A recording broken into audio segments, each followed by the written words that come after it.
In Schoology, you will find a set of notes, solubility, equilibrium, precipitation reactions. You can go ahead and print that or add that or take your own notes, whatever you want, but that's what we're talking about today, solubility, equilibria, and precipitation reactions.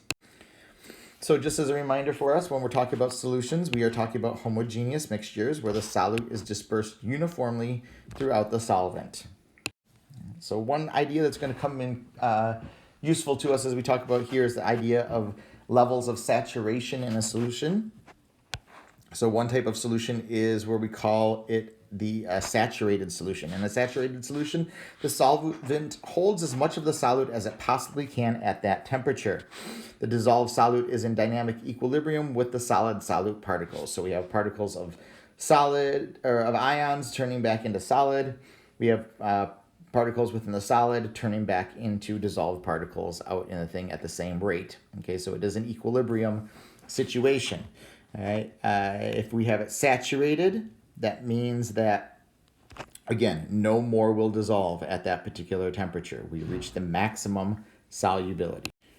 If a solution is unsaturated, we've got less solute that can dissolve at a certain temperature dissolves. That means we can dissolve more, right? There's more space in the solvent for us to fit more solute particles.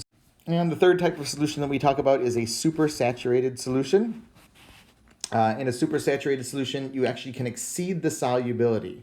And how do you do that? Well, typically you do it by saturating a solution, then heating up a substance so you can dissolve some more, and add the substance into the solution, and then very slowly cooling it.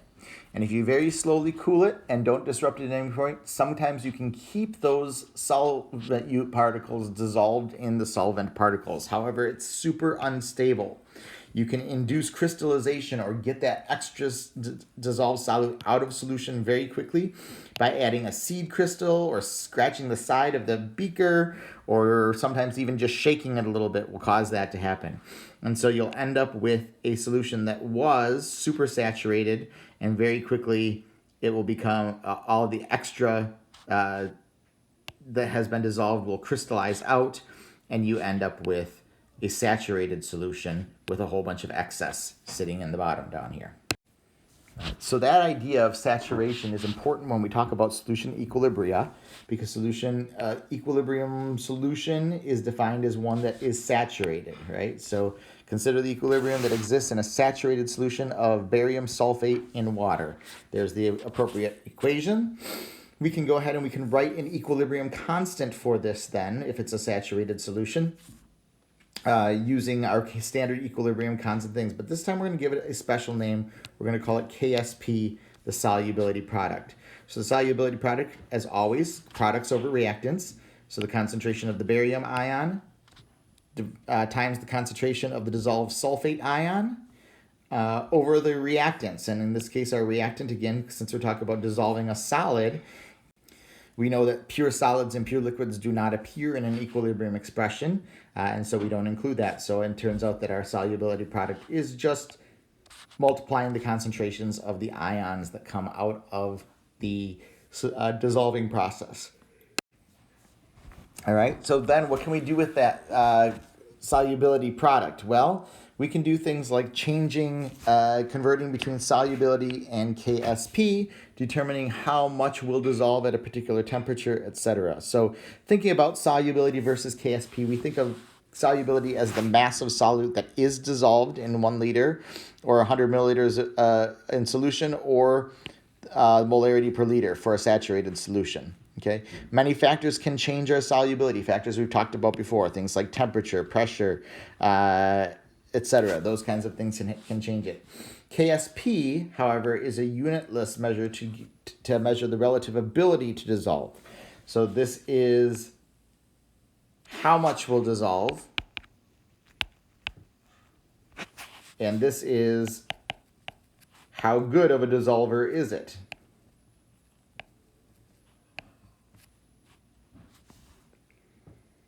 Okay.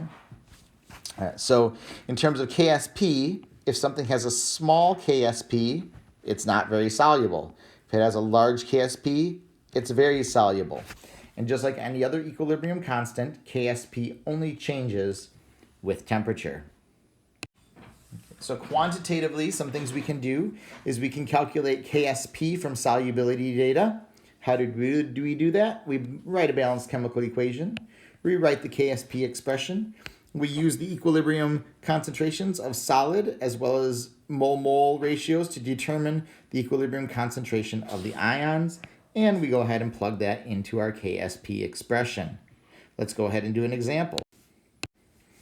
So here's our example. Solid silver chromate is added to pure water at 25 degrees Celsius and some of the solid remains undissolved.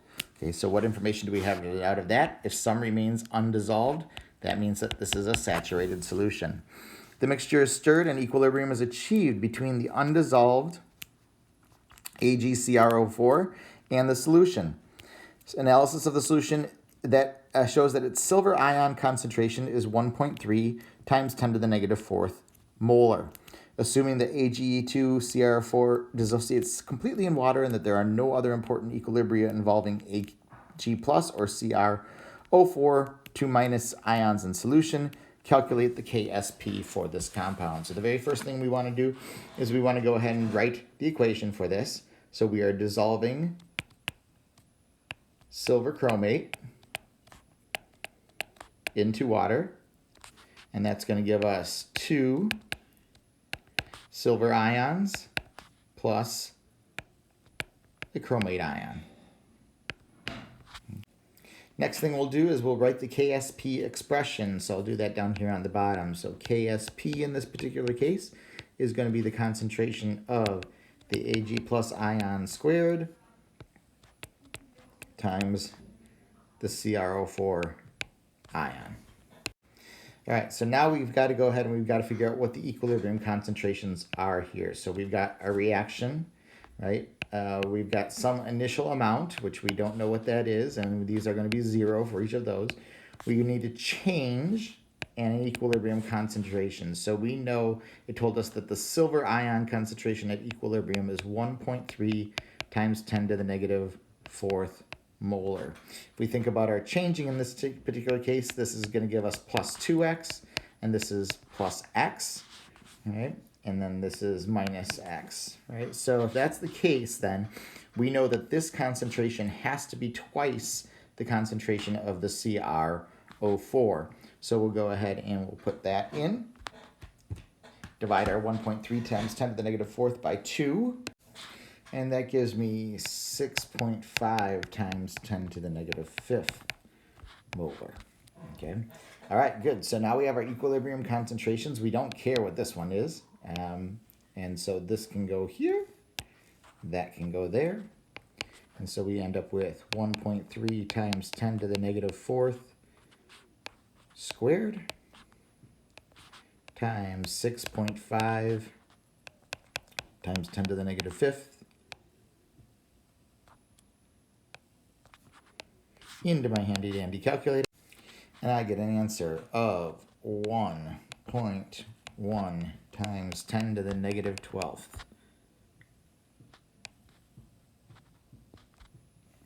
Okay.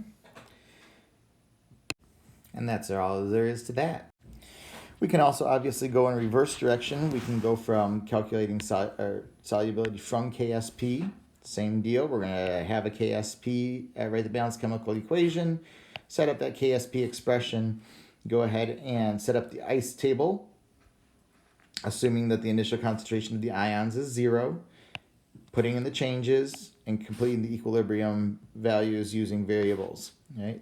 We're going to go ahead and then calculate X and solve for X and calculate the concentration of the solid dissolved, and then change that into solubility using molar mass. So let's go ahead and let's do one of those.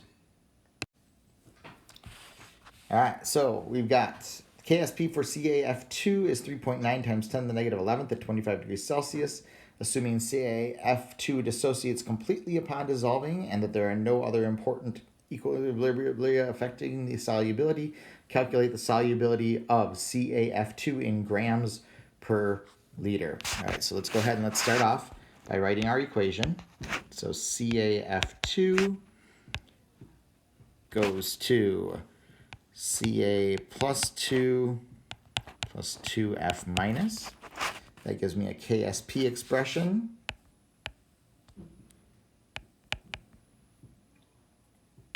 of concentration of Ca times concentration of F minus squared. Okay. So now let's go ahead and let's rice this thing out. Okay, so here's our reaction.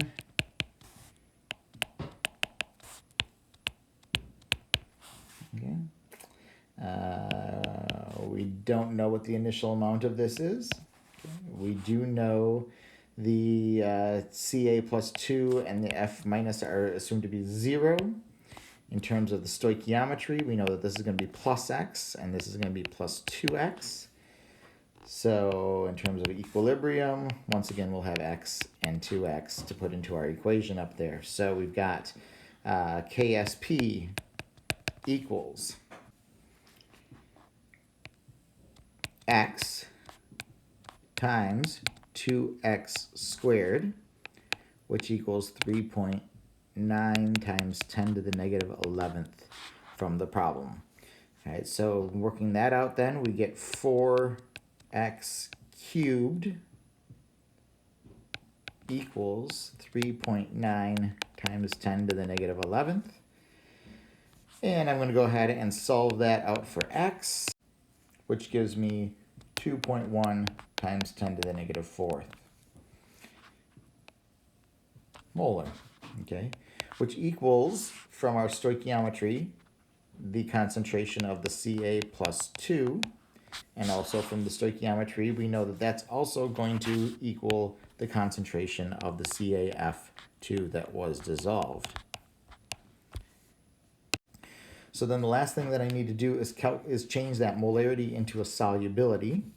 All right, so we've got 2.1 times 10 to the negative 4th molar, or moles per liter.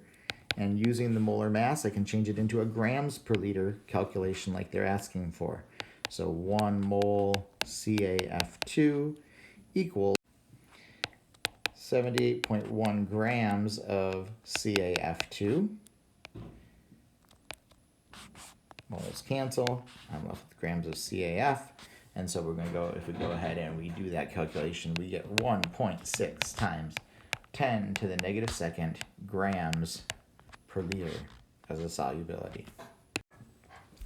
So those calculations will help us figure out how much can dissolve in a particular solution. But one other application of that is talking about precipitation reactions, which we've mentioned them a number of times this year. So again, a precipitation reaction is just a double replacement reaction. You have two aqueous reactants, usually both soluble, and what you get is one product that's aqueous and one that is insoluble. So for example, potassium iodide plus lead nitrate gives us lead iodide and potassium iodide.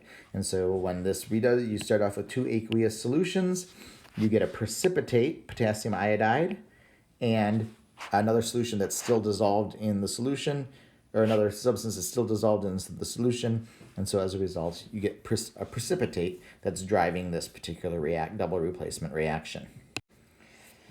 Thinking back to the beginning of last unit, so how do we know how to predict what the precipitate is going to be? Again, we use our solubility rules, and for the purposes of AP, we just need to remember that all group 1 salts,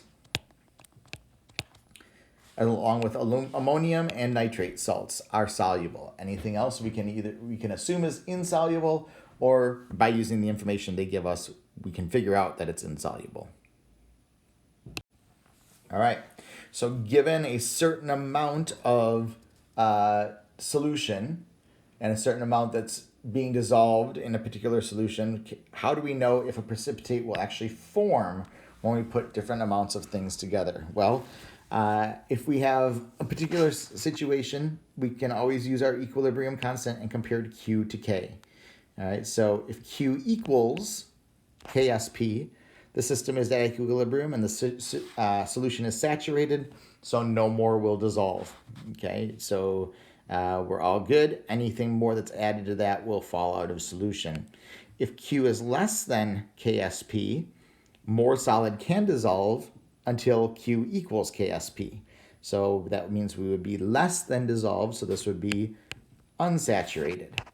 Okay. And last but not least, If Q is greater than KSP, the salt will precipitate until Q equals KSP. So this is sort of it's sort of like being supersaturated, but instantaneous supersaturation. And so stuff just starts falling out of solution until you get to a point where Q equals KSP. Okay, so again, thinking about this, if Q is less than KSP, that means the reaction will go in the forward direction. Oop, more dissolves. If Q is greater than KSP, the reaction is going to go in the reverse direction, which again is going to give us solid, and we're going to precipitate out.